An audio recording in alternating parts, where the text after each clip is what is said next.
yeah. So, hi, this is Learn a Lick a Day. I don't know if I'm going to use this name or not. Okay, so today I want to upgrade a little bit for those who have maybe found some progress in the previous videos that I've done. Yeah, I think you figured it out. You know that like if you use the three most common chords that the 1 4 5 is the most common progression everywhere. I mean, everywhere you will find these. I even found a website that like this guy, did sort of an algorithm and put like almost 14,000 popular songs and the numbers got crunched and then it turns out that like the least used tonality or the chord is the A chord, and I think like C and A minor are everywhere, but like mostly C, F, and G, the 1, 4, and 5 degrees in the scale are used like in 90% of songs, and yeah. So we were talking about these basic positions, and I think that a lot of you know different positions, right? Let me change my position. So you know the A shape. Shit, wait. You know the A shape, right? The least used tonality is it tonality? Now my brain starts working. Yeah. So you know the thing where you can. This is one thing when like the piano has this thing where all the natural notes are from the C scale are white keys, and then the black keys are sharps and flats, depending on how you look at it, And basically, this is why like people like to compose because it's visually it's much easier. But on the other hand, when you have the fingerings on the piano are screwed up because if you go from E to I don't know F, the whole fingering pattern changes and you really have to play the crap out of it. But guitar is interesting because although all these notes are scattered around logically, but yeah, someday even for me, it will light up and I will know everything without even thinking about it. But these notes, even though they're like I said, scattered around the fretboard horizontally and vertically. Like I said in the first video, there's method to the madness. Madness band, check it out, really good. Yeah, and yeah, what was I saying? Oh yeah, E and F. Okay, so the thing is like on a piano, it's a completely different fingering, but here you just chromatically move up. You have a E shape chord here, and the plastic thing. Everybody freaking knows this, I guess, but I watched too many YouTube videos where everybody's like literally explaining everything for the millionth time. So yeah, so once you move this up, this sounds good. You will hear this in flamenco music. Or maybe in Jane's Addiction.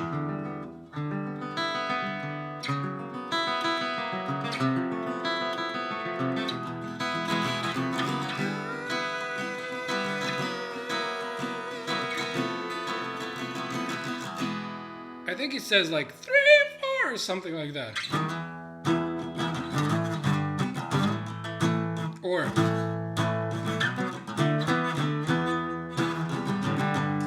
no.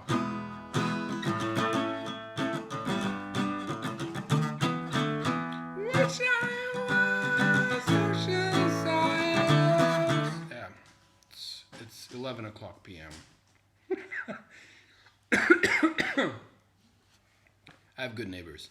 Anyway, so I think you get what I want to say. Is just like you can move these So it's the same thing for the A chord, right? And the A minor chord. I know I'm going fast here for some of you, but screw it. You know, A chord, A minor chord, E minor chord, E major chord, and then we have like the C chord, but this one is like, this one takes a little bit of getting used to when you move it up. Although it sounds freaking good when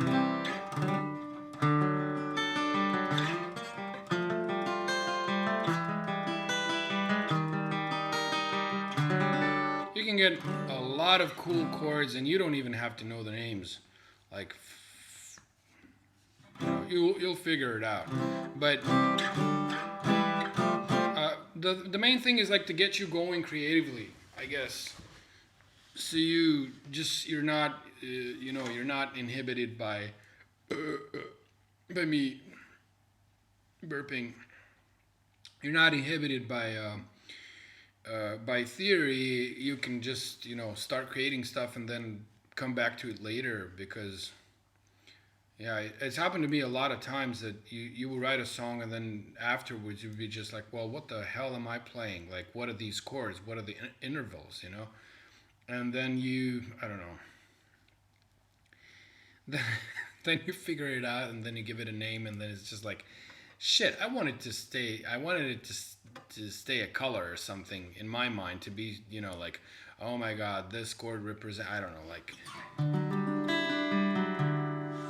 yeah, whatever you want it to represent in your mind. But yeah, you can move the chords, right? Let's get back on track. So you move it up, so this is B, right? Flat, B, and then you have C.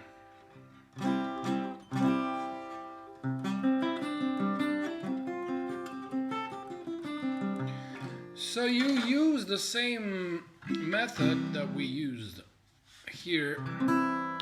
Use the same analogy, and you do it. You just lift a finger and see what comes up.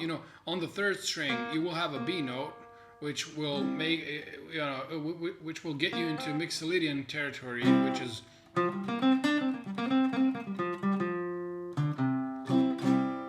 sounds kind of bluesy, but just play around with it, see what fits. Even though we need a B here, but then move the pinky up or rest the pinky, relieve it of its duties. So this is a ninth chord, a sus2 chord. This is a major chord, right? Can you see that? Can you see my little fat sausages? Yeah. And then you go up, this is a fourth chord, right? A sus4. It's like, I think the 80s. I think this is like Van Halen. Very common, movement used in a lot of pop songs over the decades. Yeah, so you just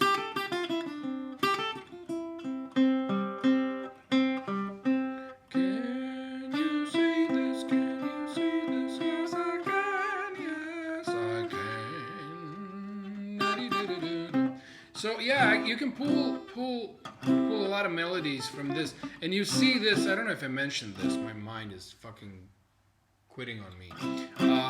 So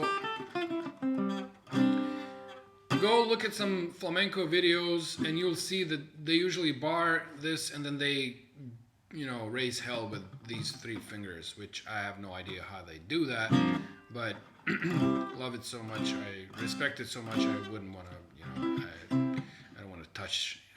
I don't even want to go there. So.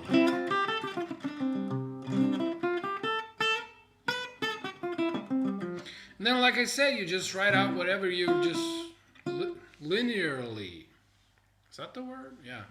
You just write it out. All right. This is a seventh chord, right? Because A7.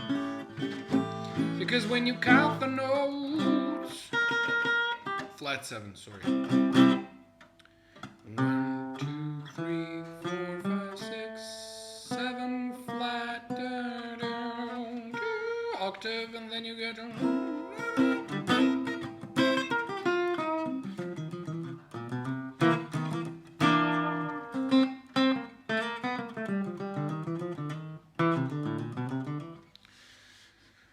lot of chromaticisms. Yeah, so the A shape became the C chord. We were using it, and after like I don't know, years and years of playing this chord, I still have a hard time. I mean, I have really chubby, fat fucking fingers, and this is a bitch to play. I have to say this. I'm sorry, but you know. So then when you're young and your heart is an open-minded book. Yeah, and I saw, I don't know who I saw. I guess it was Kurt Cobain or somebody. You know, he was just doing, you know, just moving the shape around. I was just like, oh shit. You know, you don't have to be technically correct. You can just, you know, cheat a little bit. Yeah, of course, you lose. You lose. Yeah, that's fucking true. You can you lose the first string, of course, but you get this, and then you get, you know, it's much easier once you've, you know, figured out how to play the bar chord correctly. It takes strength, practice, and blah, da, da, da, da, da. Yeah. So you move these things around, you know.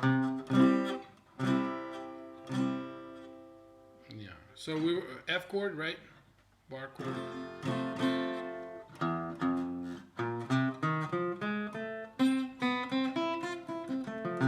Kind of check out these movements, just like release and get back in position. Same thing here. You see, we're copying this, right? It's logic F, E. I'm on this string. I should play it like this. I'm on the E string, right? F, G. Yeah.